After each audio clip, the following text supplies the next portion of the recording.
Guys, mapitas tayo ng wild apples. Sayang naman eh. Ayan lang oh. Wala namang kumukuha. Sayang naman. Yan, pitas tayo. Ito isa, pitas tayo. Malilit nga lang siya. Pero pwede na to.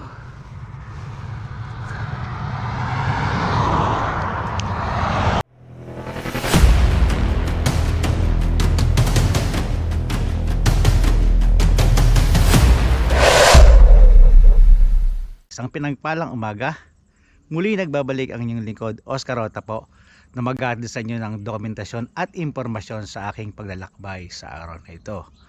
At ngayon, tayo'y pupunta sa Evans Plat. So, lagpas lang ito ng Lawrence. So, ang pinakamalayong narating ko sa Cluta Gold Trail ay ang Lawrence. So, itatry natin ang Evans Plat.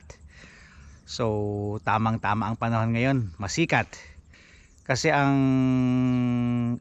araw dito ay mga alas 6 ay madilim na. So dati nakakapag-bike ako hanggang alas 10 ng gabi, maliwanag pa. Ang huli kong bike, dumating ako dito alas 12 ng gabi, galing ako ng Dunedin. Pero sobrang lamig na eh. Try natin ngayon kung kahit umabot tayo ng mga hanggang alas 8 ng gabi. So samahan nyo ako sa aking adventure ngayong araw na ito. Yahoo! Talagang hindi ka talaga makapag-bike dito ng madaling araw. Sobrang lamig guys, kaya wala. Nag-ride out ako kanina mga alas 10 kasi yung mga bandang alas 7 dito guys, grabe, sobrang lamig.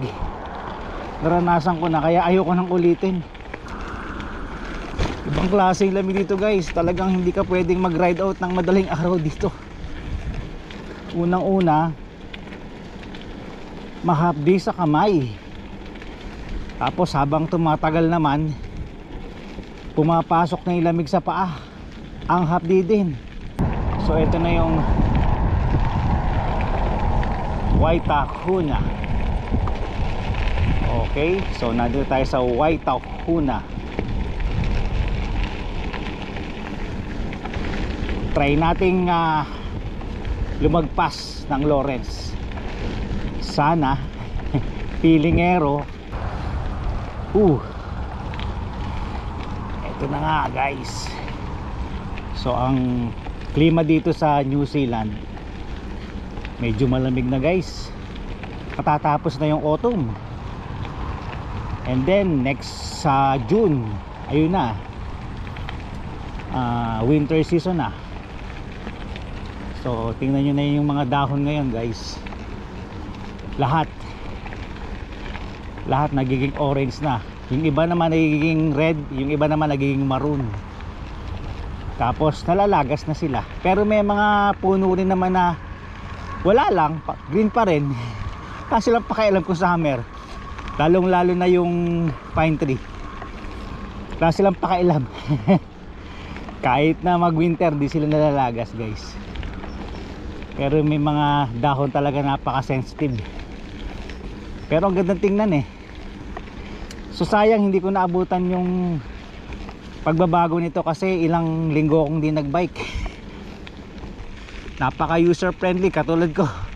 Basic na basic guys. Ang sarap gamitin. Di katulad ng mga high-end na drone na kailangan pang kontrolin. So automatic eh. Kahit di ka na gumamit ng cellphone, ayos na. So ang dali namang i-upload eh. Salpak mo lang sa computer mo, boom, ayun, pasok agad. So ayun, kaya masaya na rin ako kahit na hindi ako lumayo dahil sa pag test ko nitong aking DJ Mia 2. Panalo. So marami pa akong mapupuntahan, marami pa akong magagawang vlog tungkol dito sa aking DJI Neo 2. Panalo.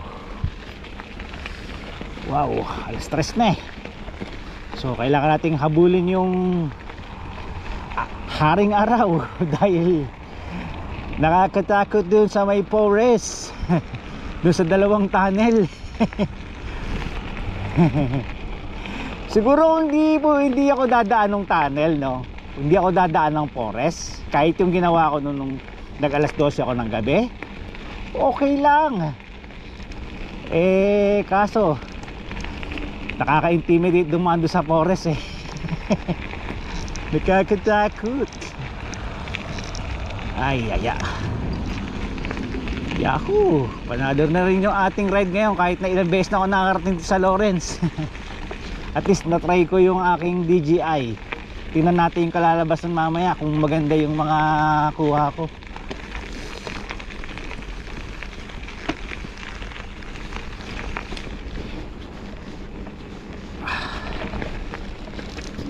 Ganda dito guys. Talagang yung trail talagang para lang sa mga bike.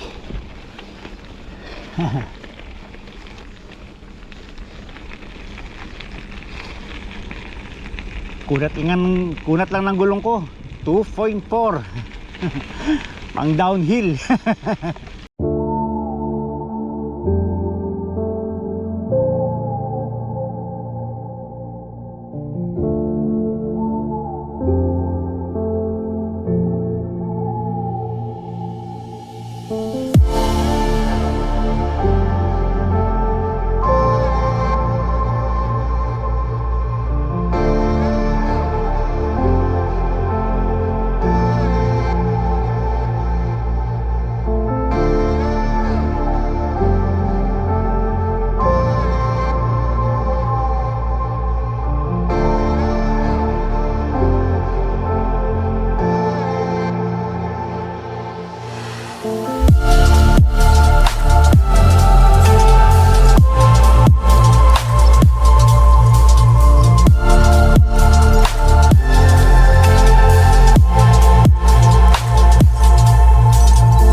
Ayun oh. Yes, malapit na tayo dun sa ano guys, sa wild apples. Kuha tayo. Dami. Hindi naman pinapansin. Dami oh. Punta tayo dun. Sayang, dami oh. Kitang-kita oh sa malayo. Kitang-kita yung puno. Itas tayo kahit mga ilang piraso lang. Ayan na oh, wild apple. Ayan oh, dami oh. Itas tayo. Nandito lang eh.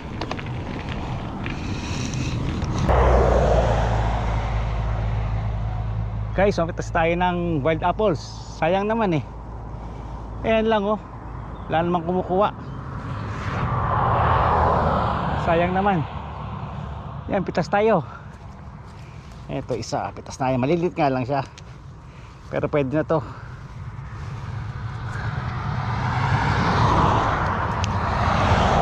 Ito pa ako. Hindi ba may sira na eh. Yan. Ayos.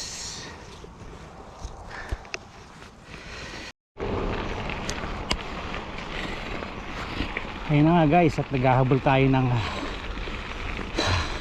liwanag. Malapit na tayo sa unang tunnel. Ay nako.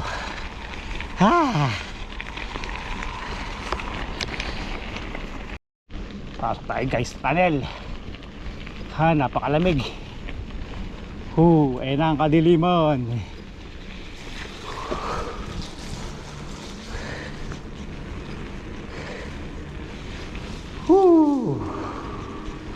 Lamig dito guys. Ayun na oh. Abutan natin yung liwanag, yung isa. Yahoo! Lamig. Ayun na, malapit na yung magdilim. Dilim na oh.